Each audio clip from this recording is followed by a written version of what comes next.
What does it take to build the most innovative products in fitness? What's up, Active Lifers? Welcome back to the Active Life Podcast. I'm Dr. Sean Pastuch. I'm your host, and today's guest is Dan Palacios. Dan is known throughout the industry as being the guy who equipment manufacturers and supplement manufacturers can send their stuff to get honest R&D feedback and then innovate on their products moving forward. On this podcast, we talk about what it takes to build great teams, how to build relationships with the companies who are moving the needle, and so much more. Let's get to it. Dan Palacios, welcome to the Active Life Podcast, man. I'm excited to have you. Glad to be a part of it, man. Really excited that we can finally connect at this level, brother.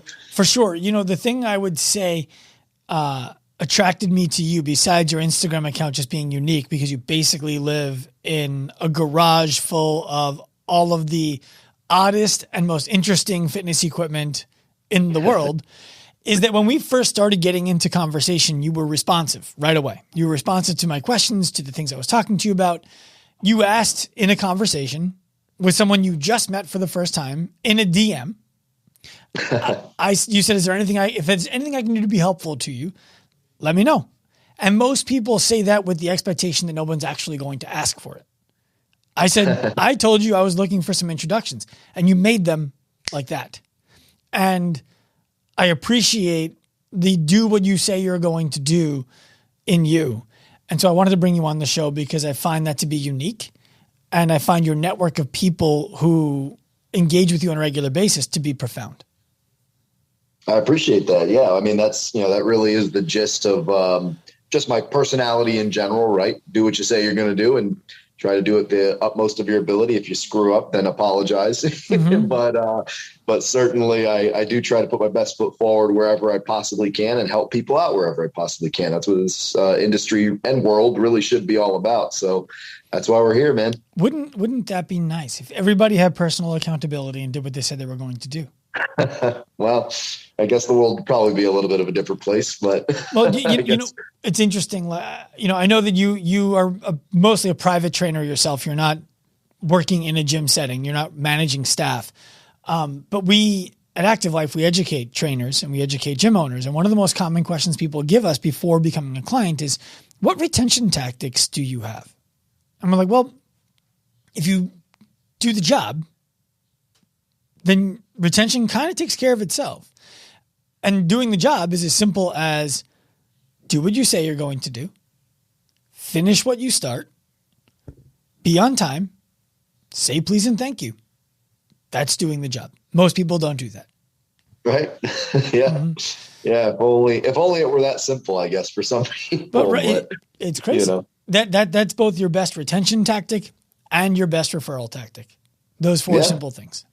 Absolutely. Well, and ultimately it comes down to your name and your legacy and, what it is you want to be known for, right? I mean, do you want to be known for being flaky and not doing what you say you're going to do? Or do you want to be known for being a person of your word and actually accomplishing or at least attempting to accomplish what it is you're setting out to do? Well, I think that's a decent place for us to start, right? Because you asked me, is there anything I can do to help? Let me know. And I asked for some introductions that were fairly specific. You made them.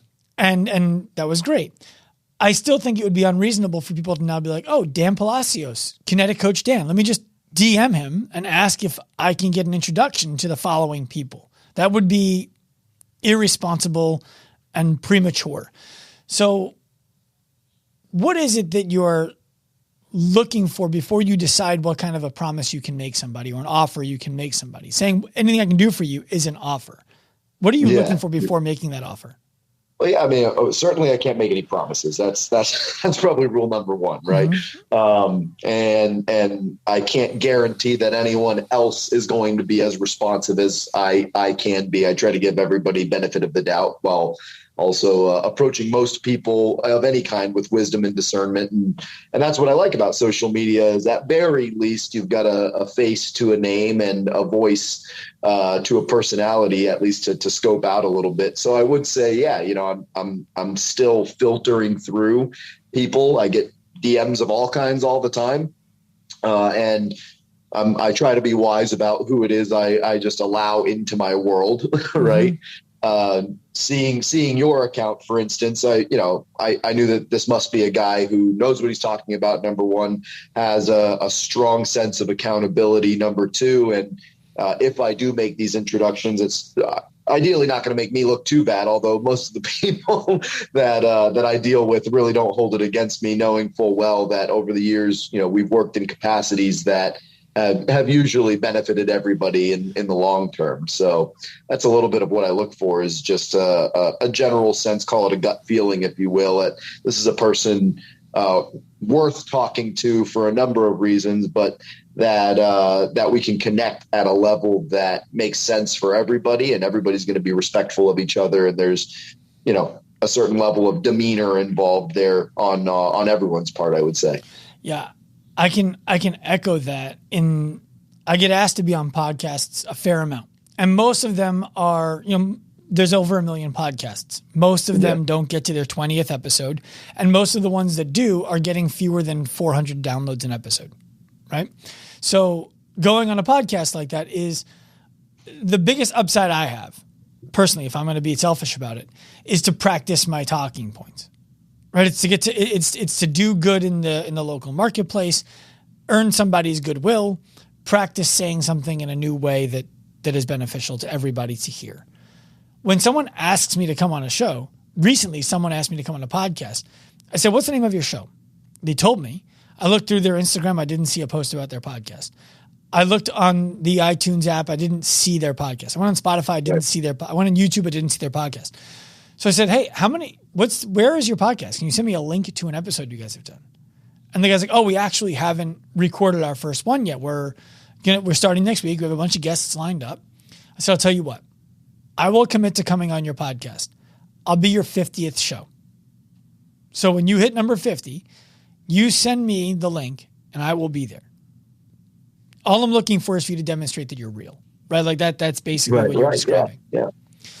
Yeah, exactly. And that's really, for me, what it boils down to across the board, even when it comes to clients. I mean, I've been doing this long enough now that I've had a lot of different people come across my path, and I won't just take anybody on at this point. I'll give everybody a shot if they're demonstrating a certain level of personal accountability, a certain level of actionability, and in their pursuit of making this something they want to do, be consistent about, and at very least be willing to allow me to push them up that mud laden hill at times. That's really what I look for across the board in people, is the willingness to put forth effort.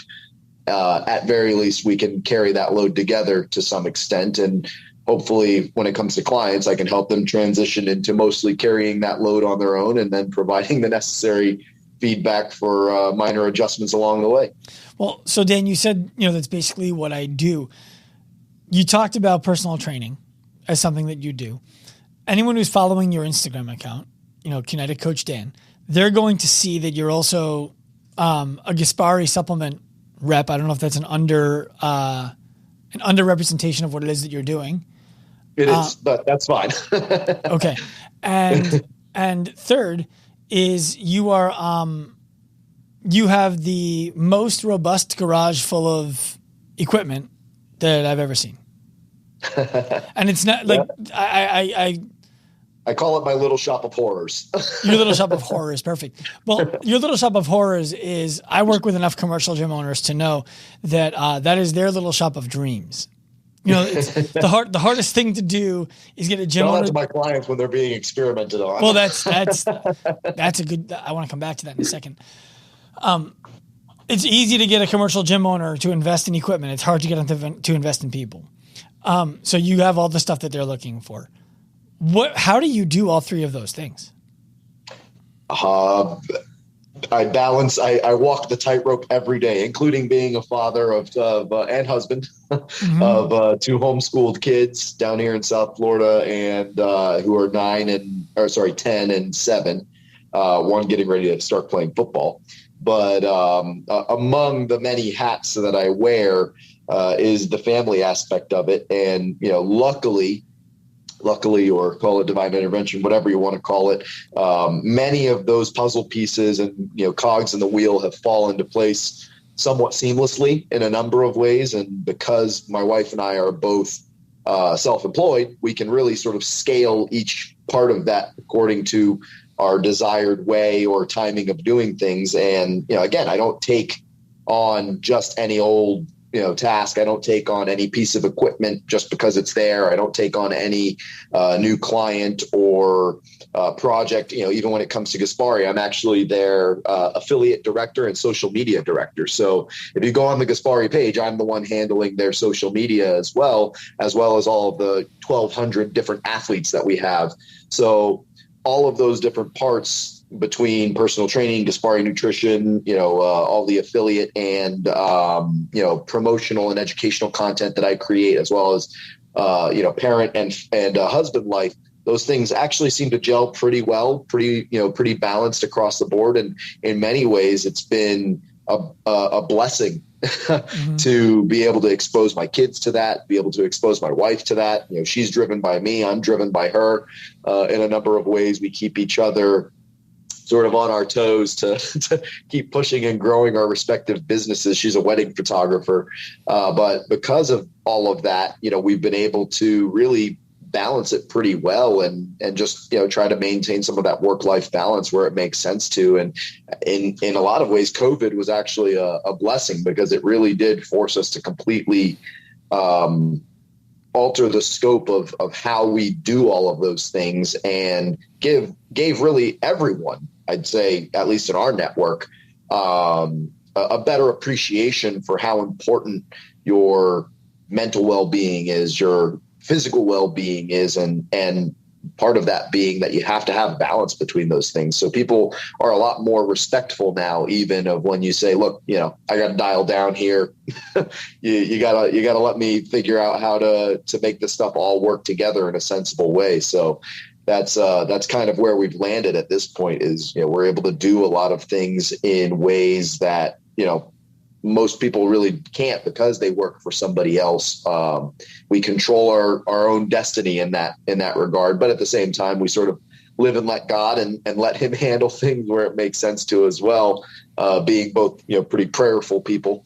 It just seems to always work out in our favor. So we just keep showing up to do our best wherever we can. And if we can't do it, we don't take it on. We're just honest with ourselves at this point. Saying no is an important part of that equation as well.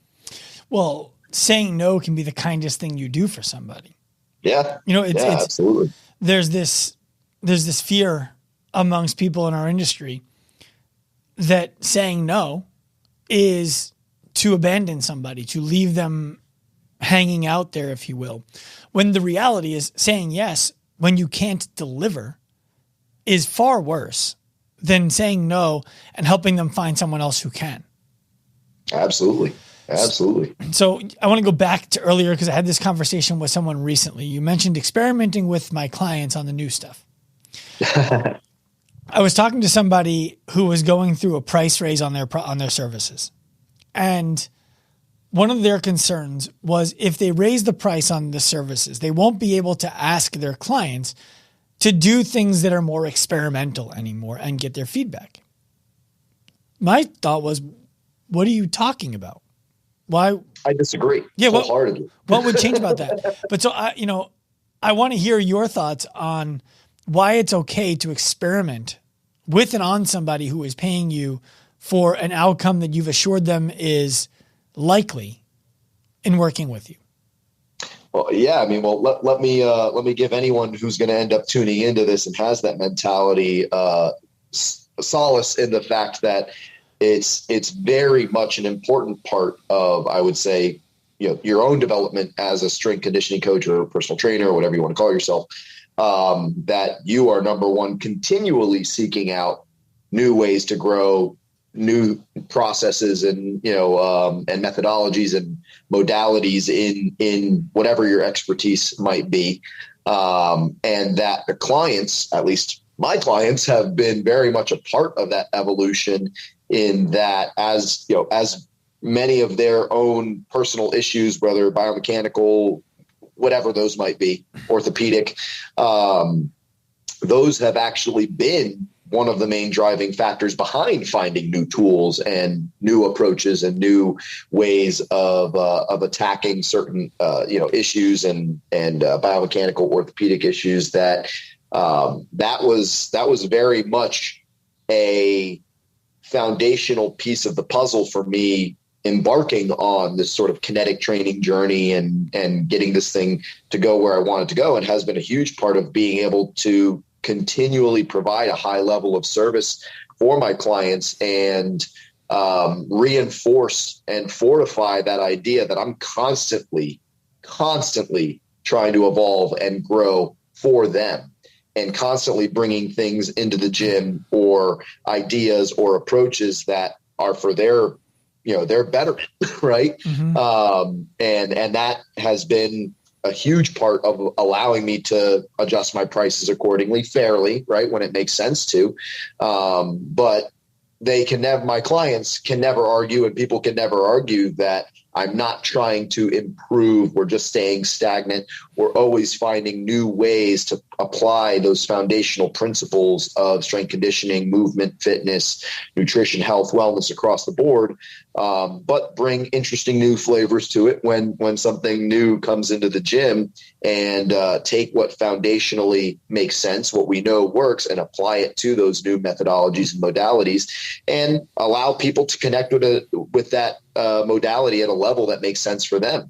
If they don't love it, and we absolutely under no circumstances can get them to love it right here, right now, we move on and we progress in different ways. But it's very much been an important part of continually evolving and growing and allowing people to see that we do have a vested interest in constant improvement in the gym. And what that's done to excite people, right? They what's new today in the gym, right? Yeah, they love it. And it's been huge for the client's overall sense of self-refinement, their overall sense of improvement, and allowing them to feel like, they're doing the next best thing, right? Mm-hmm. Or they see who's involved with the product that we're working with, the tool that we're working with, because you'll see a lot of interesting athletes and personalities of various kinds, and they're going, okay, I'm training. I'm a regular person who just wants to be a little bit better at golf or feel a little bit better going to and from my job, but I'm training like LeBron James today, right? With the tool that LeBron James trains with. So that's been a really intriguing part of the process, is how much people actually enjoy that, and seeing what it is they enjoy. And so they don't enjoy everything, right? That's mm-hmm. fine. But we always have a workaround, and that's the beauty of it. When they don't enjoy something is an experimentation. Like, I don't like that. It's not. Why is it that you have no fear around them saying, I paid for a session today, man, and we tried something new and I didn't like it? Why is that something? I have my own answer, but I'm interviewing you. I want to know, why is your answer to that? What is your answer to why that doesn't concern you? Why is that not something that's to be feared? Again, it goes more towards that mindset and ethos and the trust that we build with a client, right? We still take the time to build strong foundational principles. That goes back to personal training 101, right? Progression, regression.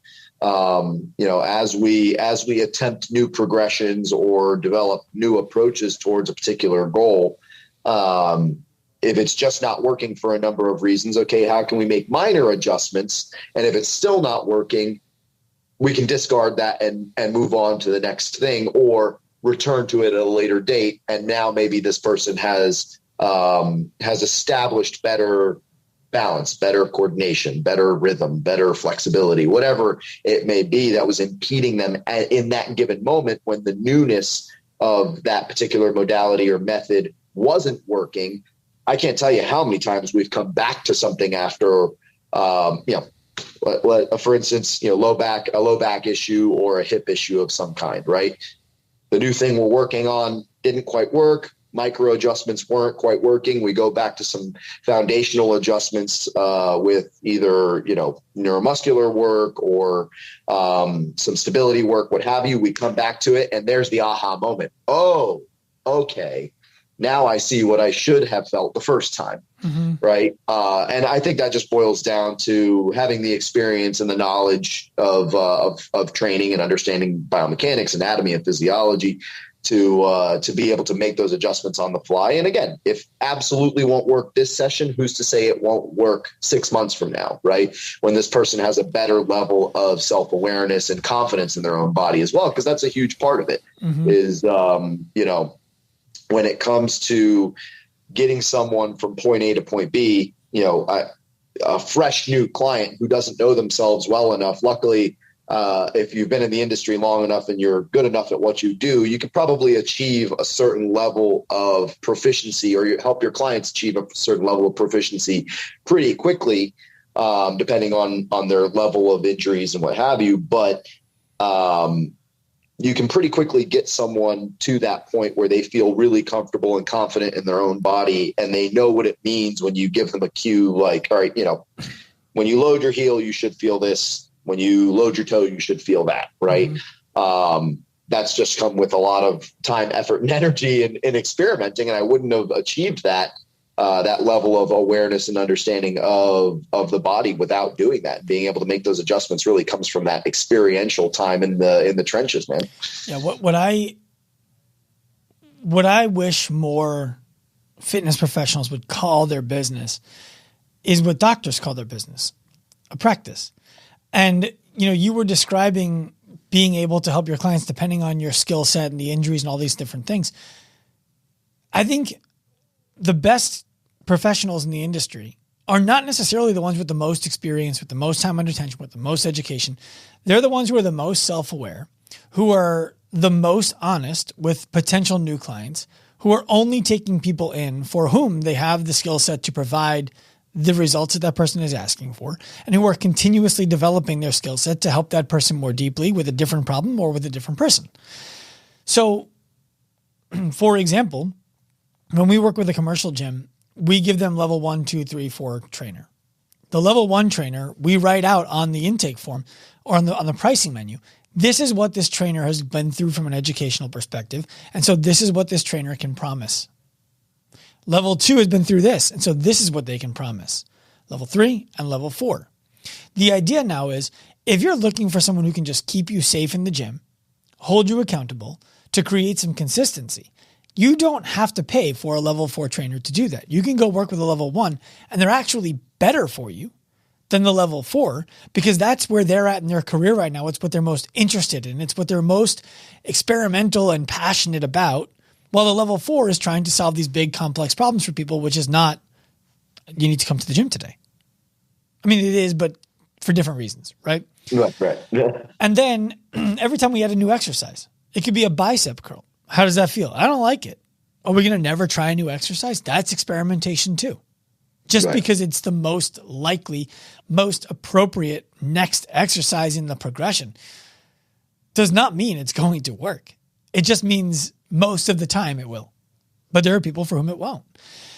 And so I share your sentiment that our clients are actually paying for us to experiment on their behalf with them, because the thing that works with Dan Palacios is not going to be the thing that works with John Smith. And so I got to try it with both. That's my perspective on it. What I want to kind of pivot the podcast to a little bit is the people who don't know, because I haven't really outlined it in this conversation yet, is you have a garage full of all kinds of, a barn, garage, whatever you want to call it, all kinds of fitness equipment. And I'm talking about things from slant boards to David Weck's hand shaker weights to, to stack tracks systems, to that stepping thing that you use all the time that I don't remember the name of, to the dumbbells and the barbells and the bumper plates and the landmines and all of this. And that's accumulated, I imagine, because people are sending it to you for your opinions and for your ability to help them make connections with people who should be buying them. How did you become the go-to person for all of these brands to say, you know who I need to send my thing to? Dan Palacios. How did that happen? Well, it's a long story. How long do you have?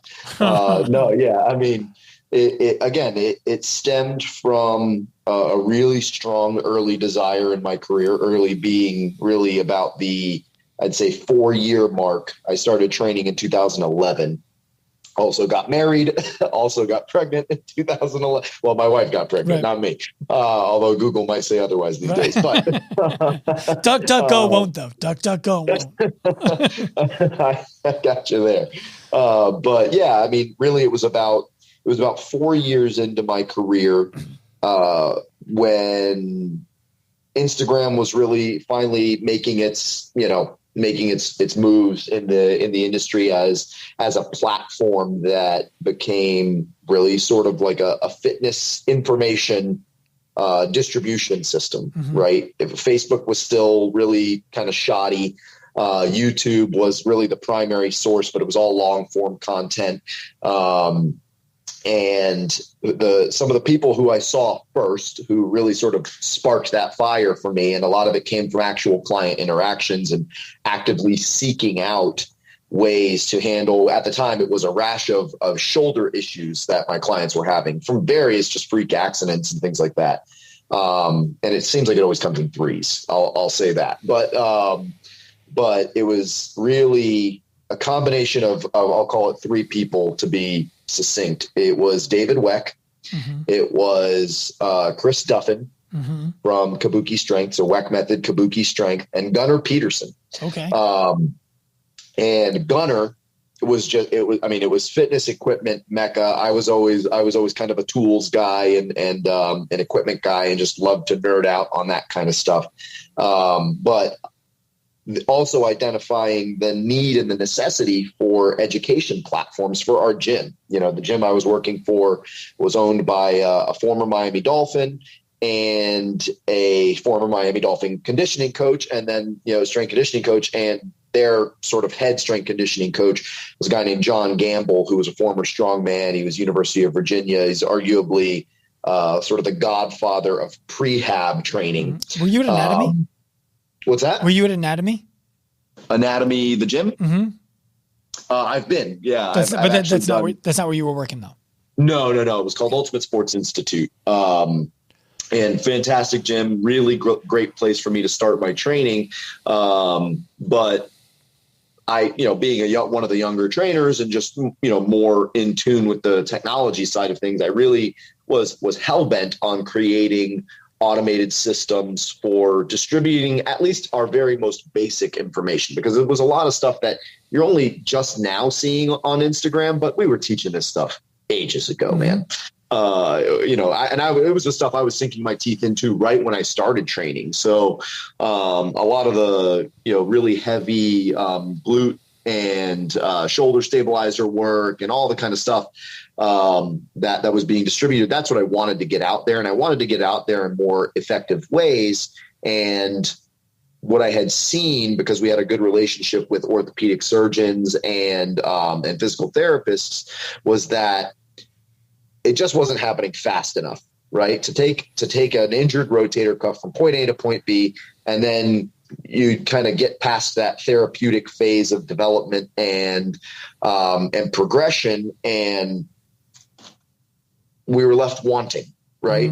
So it was like, why, as the strength conditioning coach, or why, as the fitness trainer, are we the only ones considered to be the transition out of that phase, right? And then it just goes right back into experimentation. You're going from all the, the traditional D1, D2, and all the, functional shoulder stuff that happens in the physical therapy clinic. And then suddenly it's just like, all right, bye. Your shoulder works now. It's structurally sound. I don't care if you really have pain, but you might not want to ever throw a ball again or lift overhead again. That didn't make any sense. Right. And so I embarked out, right? Seeing Gunnar Peterson's gym just kind of like lit me up.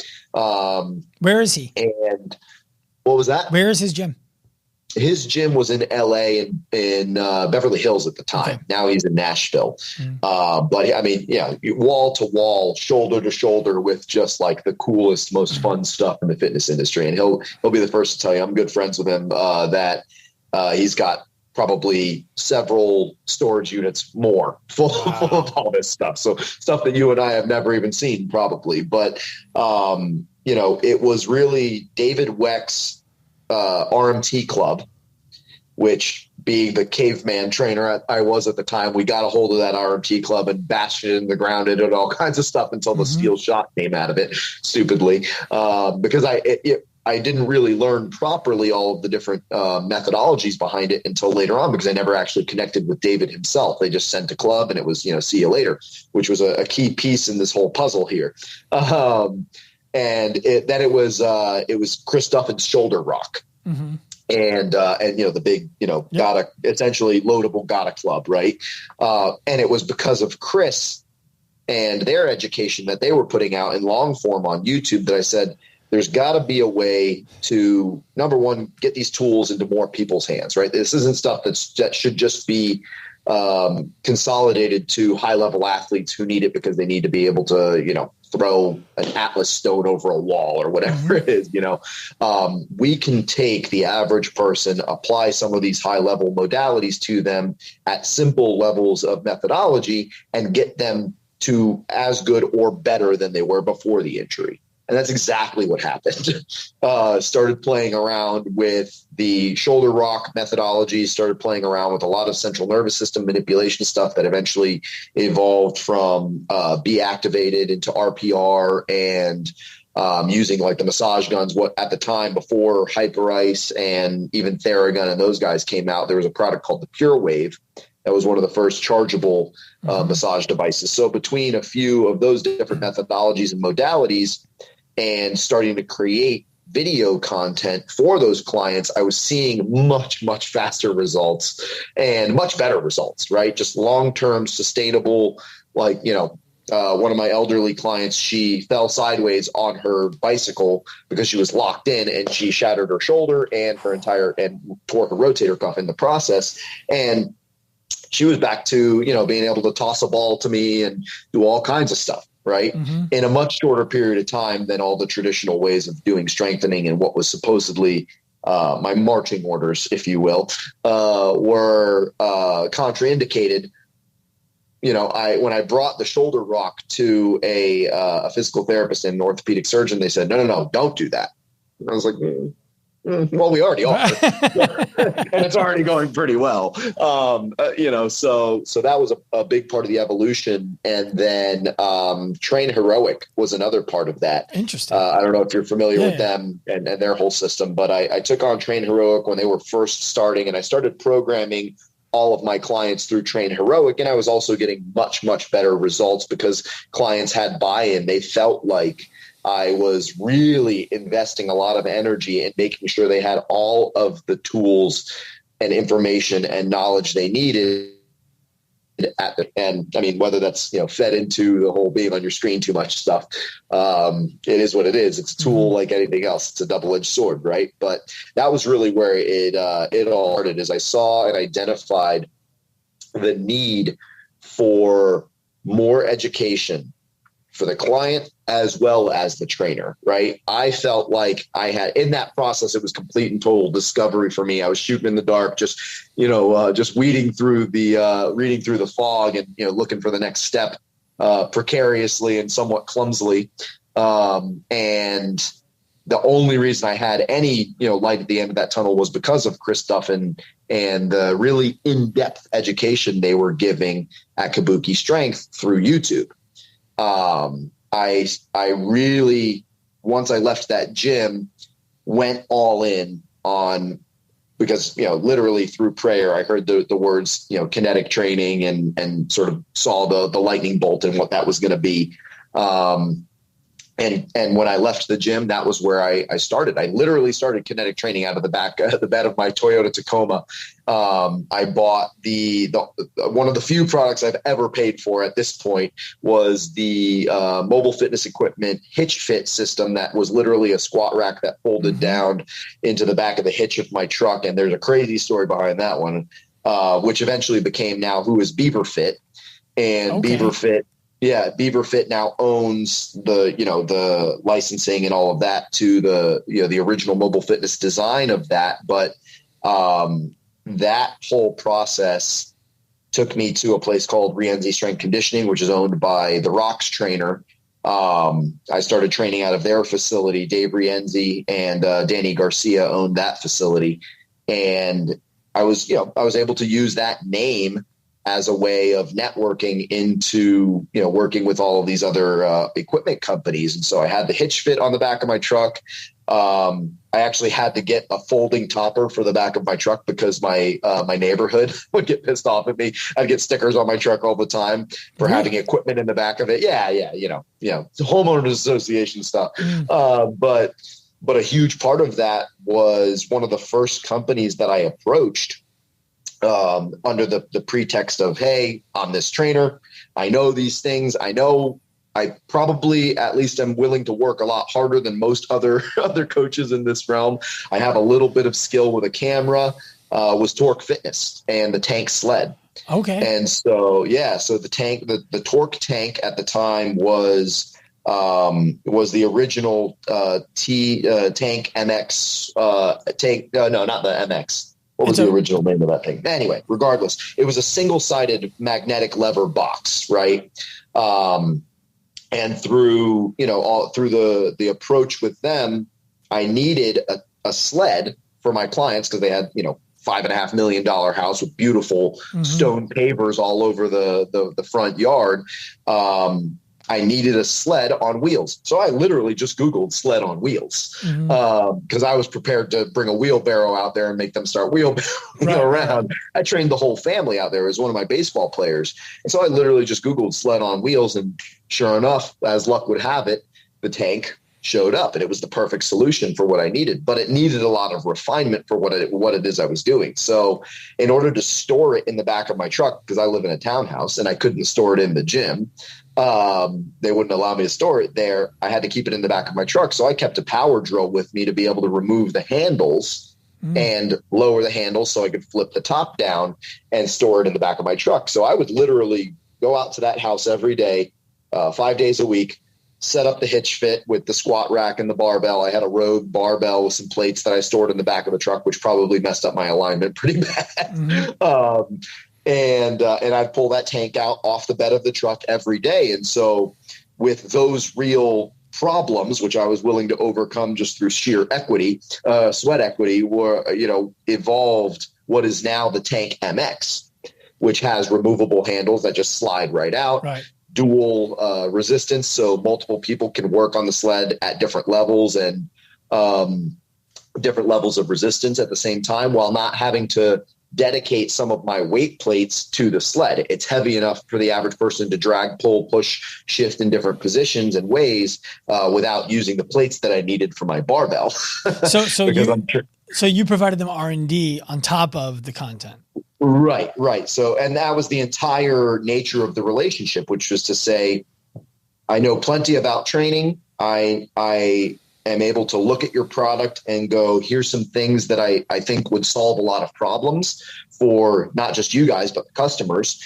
And I'm willing to make all of the content necessary to help this thing evolve. And that's exactly what happened. And I started to apply that same exact model to everybody. And it was really because of Torque Fitness, and I love those guys.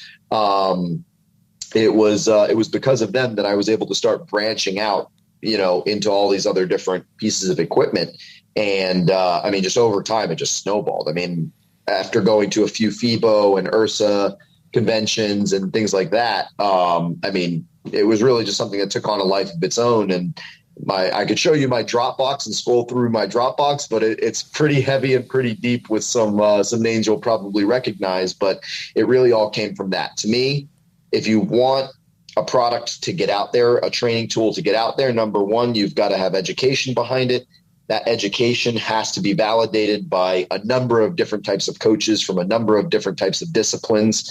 And you have to start getting it into people's hands. And a really good way to do that is through the digital media and advertising systems that are Instagram and Facebook and Google at this point, right? And that was really also what drove a lot of this process too. Was I can't tell you how many products just showed up on my feed, right? Sure.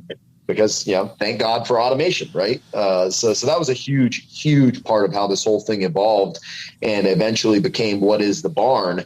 And that story is just, as crazy can get. Because like I said, that process went on for the better part of 3 years from really 2017. I started Kinetic Training July 2017.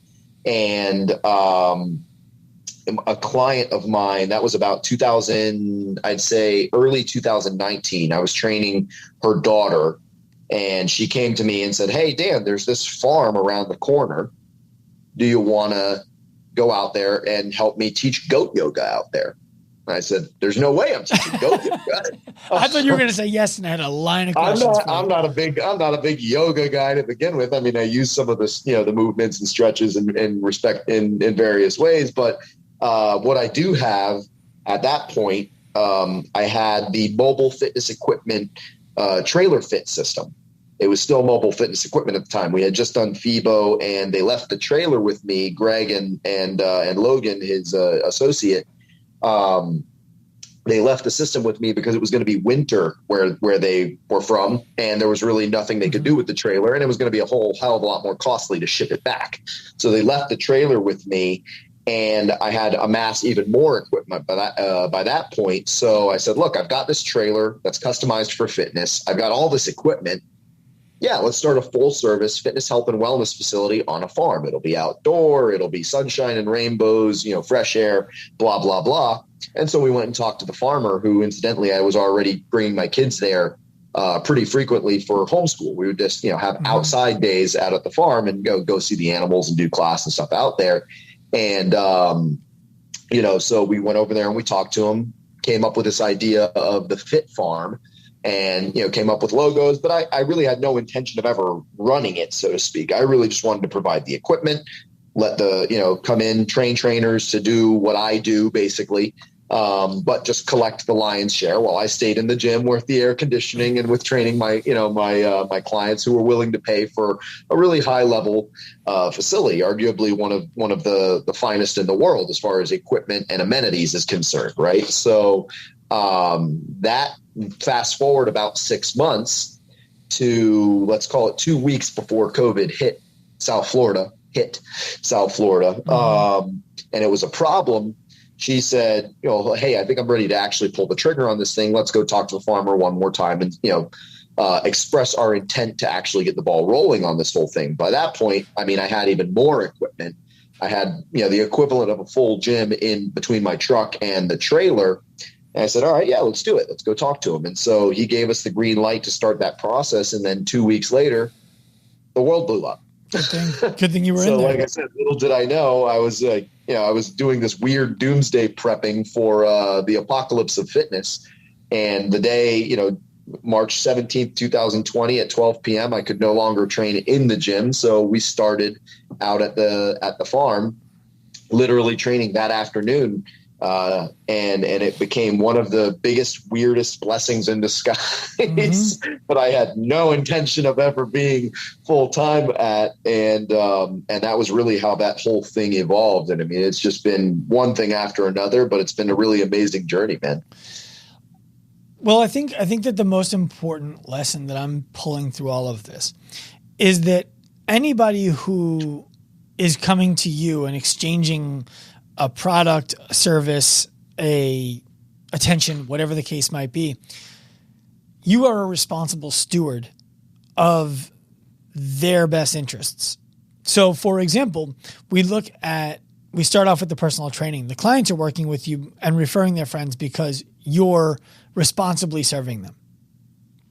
The gym equipment companies are sending you equipment because you deliver on the promise that you make when they offer to send it. And You do create the content. You do suggest the R&D changes. You do provide education on how to use that stuff more readily. And it is frequently showing up in your Instagram account, which has a good following. The barn, you don't own it. And if you're still in it, what that means is that the farmer who owns the property on which the barn is located is happy with the way you're treating his property. And so, and he probably through COVID had all the opportunities in the world to get somebody else to do whatever they wanted to do in there. Oh, certainly. Yeah. And so to the lesson I'm pulling from this for most people that I want to make sure we're shining a light on is be a responsible steward of someone else's trust. And doing that in a complete way will lead to more people wanting to come and participate with you because they feel safe putting themselves in a vulnerable position. What is the vulnerable position? Your clients are paying you money and giving their hope. The people who you're partnering with on equipment, they have to manufacture the equipment. Then they have to ship the equipment to you. And then they have to hope that you're going to do what you say you're going to do with it and that that's going to have a positive impact on their company. Those are vulnerable positions for people to be in, and all they can do is trust you. And the more that you give them positive feedback on their trust by doing what you say you're going to do and finishing what you start, the more likely people are going to want to do that with you. Absolutely. Yeah. And again, it really boils down to, for me, do what you say you're going to do it at the best of your ability. Do it in a reasonable time frame as well. Right. Be on time. Be on time about the whole thing. And that's one of the key pieces that, I love to talk about. It goes back to, how responsive our interactions were initially. It's actually something that's quite rare these days. And if anyone listening who wants to maybe replicate this process, it's like, be the guy who does the thing, man. Yeah. just show up and get it done. Well, here's what I'm envisioning. Somebody potentially misunderstanding and then trying to go and do. You go to IdeaFit, you go to URSA, whatever the big event conference you're going to, and you're talking to these retailers. I imagine there are people with big Instagram followings. And when I say big, I'm not talking about millions. I'm talking about 5,000 people, right? If you have an engaged following of 5,000 people and you put a piece of equipment on it, someone's going to buy it. And so it's worth that company putting it in your hands if you're genuinely going to deliver in many cases.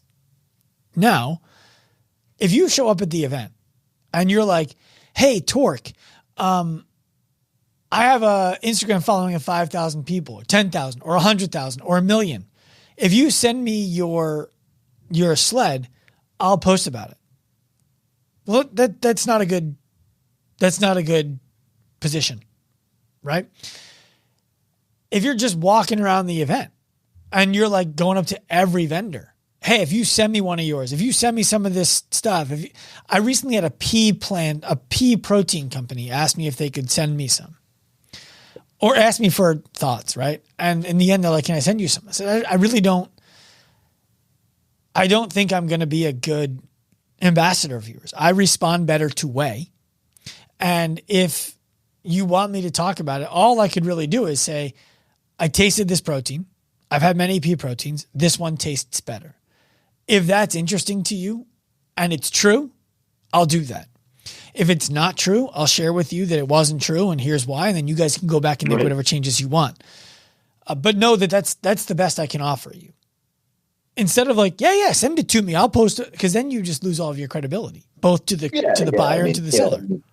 And that's where it really is important that you have a certain level of self-awareness and self-accountability and humility too, right? Because I'm not the guy who can do all the things, right? If you're looking for super shredded up, super jacked guy to show off why it is your core product is going to get you a six pack abs, I'm not your guy. I'm just not going to do it. I'm the super jacked guy. Right?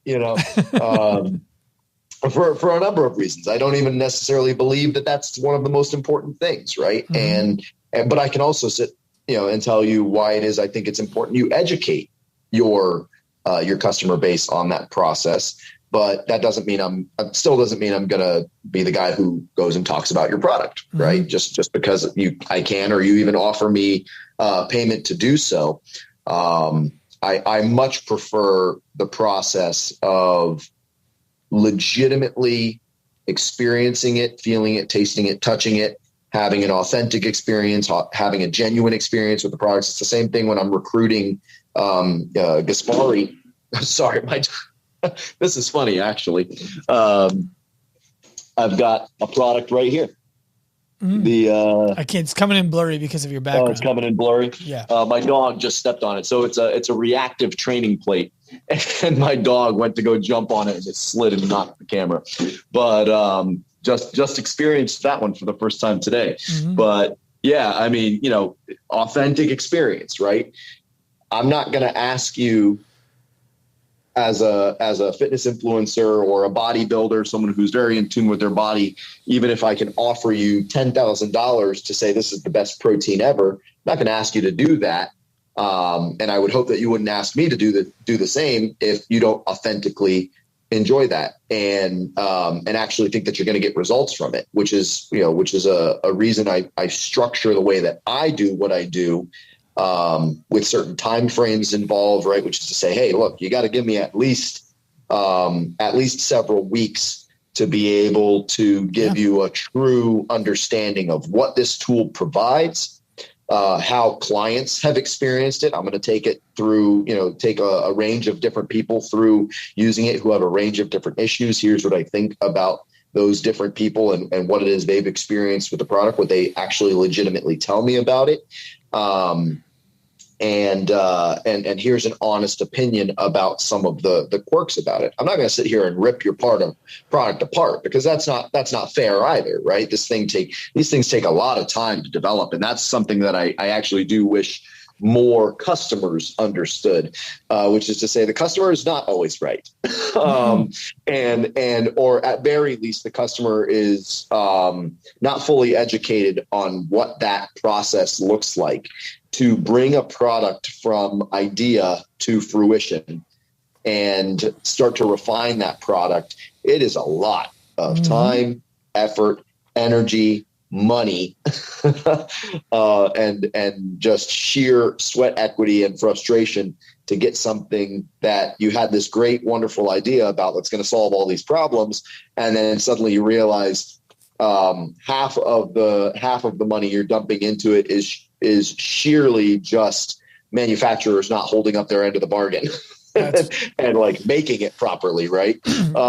So that, when it comes down to giving a product a fair chance, I always start off with just an exchange and saying, get the product out to me so I can actually sink my teeth into it and give you some honest feedback about what this is going to look like. Because if we're not being honest and humble on both ends here, this just isn't going to work. And that seems to have worked out pretty well. And luckily, because of that, I've been able to help a lot of these guys and these men and women who have developed these products in these companies to evolve the product over time and do it in a way that a lot of different people can use it and a lot of people can get benefit from it.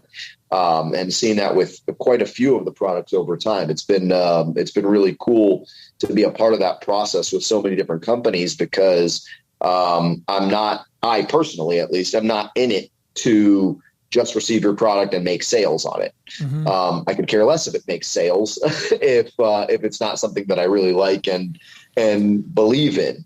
You know what I mean? Not to take away from anyone's livelihood or what it is they put their time, effort, and energy into making, but there are just some products that I've gone, you know what? Look, this one just isn't for me, and it's just not something that I'm gonna put my thought into until it's at this place, right? And if you've sent it to me, I can at least provide you that. But again, that's to me, that's the empathetic no.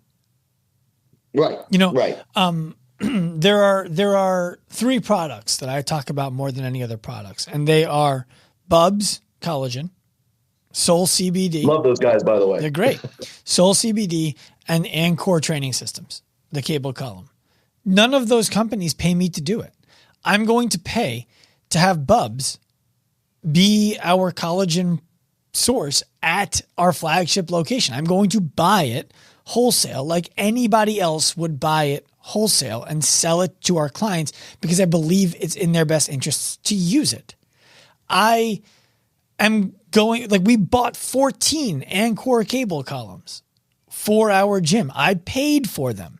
We got our clients the opportunity to buy them and sample them at a live event. And we took none of the money for them being able to do so. What you're describing is authenticity of an endorsement. It's saying, I like this product. I value Bubs collagen protein because, and now I can give them real because I do it. I can put it in my coffee and I don't taste it and it doesn't clump. It blends really smooth. They have MCT oil that's really, it's a good source of it, and it also blends really smooth. I can put the collagen into my kids' oatmeal and they're eating a protein source without even realizing they're eating a protein source. That's why I like that product. That's a commercial for Bubs. You should cut this out of the podcast and send that to them for paid advertising on Instagram and Facebook. I should. I'll cut this out of the podcast. Bubs, this is coming your way. I'm going to cut it out of the podcast. You can use it. But that's the point, right? It's right. If you believe in the product, it's easy to talk about it. If you don't believe in the product, you're going to come across as a fraud. No one's going to want to send you stuff, and none of your following is going to convert. And so what's the point anyway? Absolutely. And Dan, absolutely. One of the other things I find interesting about you, and this is along the lines of the equipment, I imagine as well, but is the people who come with those brands speak highly of you. You have David Weck coming to train in your garage. David Weck doesn't fly around and train in people's garages, right? I imagine that's because he feels like you've been a valuable resource for him as much as he's been a valuable resource for you. Yeah. I mean, and that was really Weck Method and Kabuki Strength and Gunner, who I've developed great relationships with all of them at this point. Whether that was just through doing what I do and being me or what have you, or providing the value of sales and recognition and what have you, which I have done for all of them in many regards.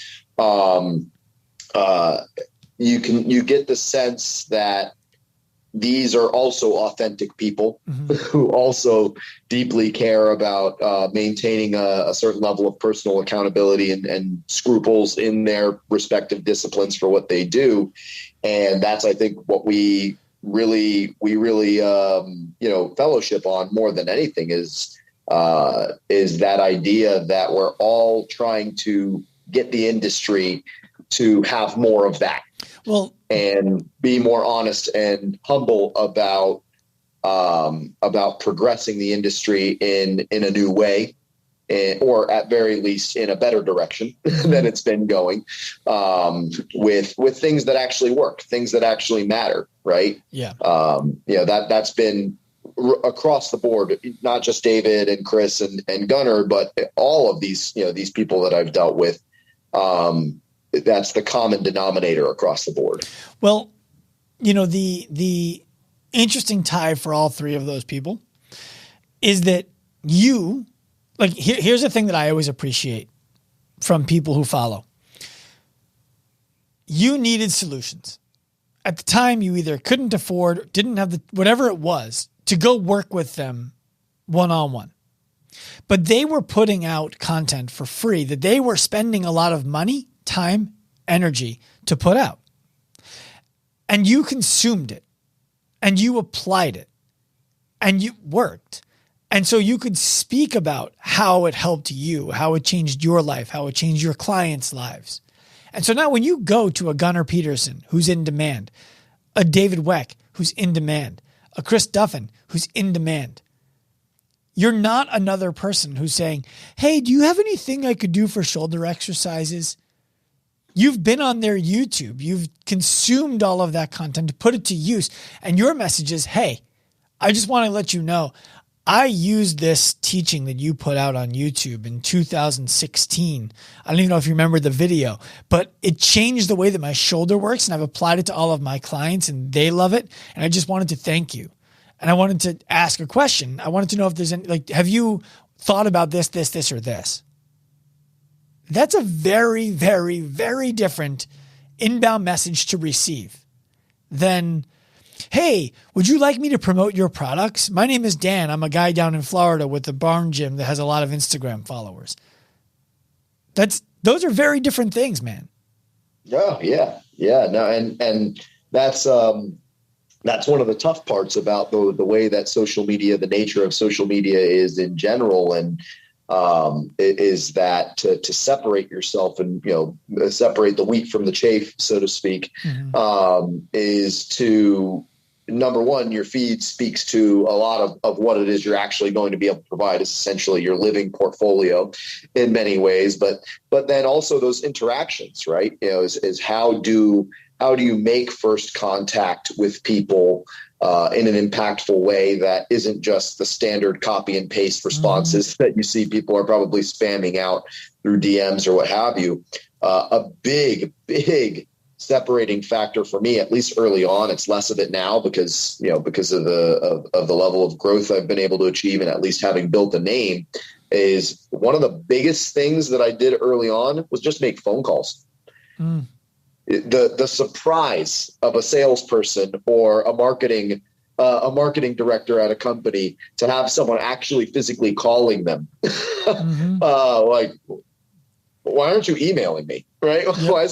Why isn't this interaction going to my spam folder in an email? Right? That was one of the biggest pieces of advice that I've actually given a lot of other trainers who have asked me, what do you think about this? How do I kind of go the route of what you've done here? I said, look, be the one who makes the phone call. Do the thing. How do they find the number though?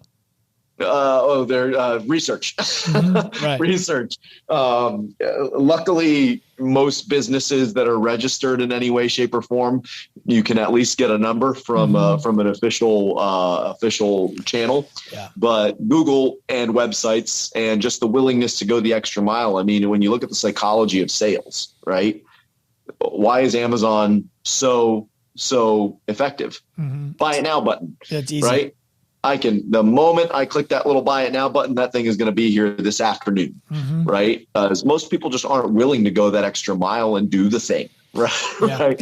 It was my willingness early on to research who these people were, actually study them a little bit before I made contact, get a sense of what it is I thought that they were trying to achieve and how it is I could help them solve some problems that, or at very least some blind spots that I thought they maybe had and where I could fill in the gaps for them.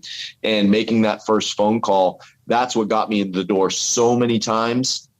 I can't tell you. And then what kept me in the door was actually doing what I said I was going to do. Yep. But that phone call or that direct email to more than just a general email with some really specific information and specific recommendations on what I thought I was going to do. Not just, hey, I'm the guy with the barn out in the place. Send me your thing. It's, hey, here's what I'm looking at. Here's who I am. Here's what I think I can do. And actually delineating and outlining what it is my plan of action was really just something I thought was going to work, and it did. So it worked out pretty well. Well, I'm excited to have you as somebody who I consider a friend, even though we've never met in person, and who I've been able to foster a relationship with over the last several months as we've been talking. No, yeah, man. It's I've thoroughly enjoyed watching your content as well, and I think that's why we've connected already at such a high level. And did we just become best friends? Yep. Yeah. Kind of thing. Want to go do workouts in the garage? Yep. So much room for activities out here. Dan, where can people find you? I mean, we share that general mindset and heart to just help people. And that's really where it all comes from for me, man, is everything that I've done up to this point, as far as your social media, training, whatever, business building, whatever you want to call it, has been at the heart of it. How can I be better to help whoever it is I'm dealing with? Flat out. Is Instagram the best place to find you? Instagram, Facebook, YouTube, email, phone call, it's all readily available there. You know, I actually have my, probably shouldn't, my personal cell phone is readily available, which is fine. I don't mind it. I already get contacted by a billion spam calls every day anyways. So, probably text message is the best way to get a hold of me, because Instagram gets a little bit flooded and filtered through as well. I'm sure. Dan, thank you for joining me today, man. I really appreciate you having me, brother. It's been a pleasure and an honor. I hope you enjoyed this episode of the Active Life Podcast.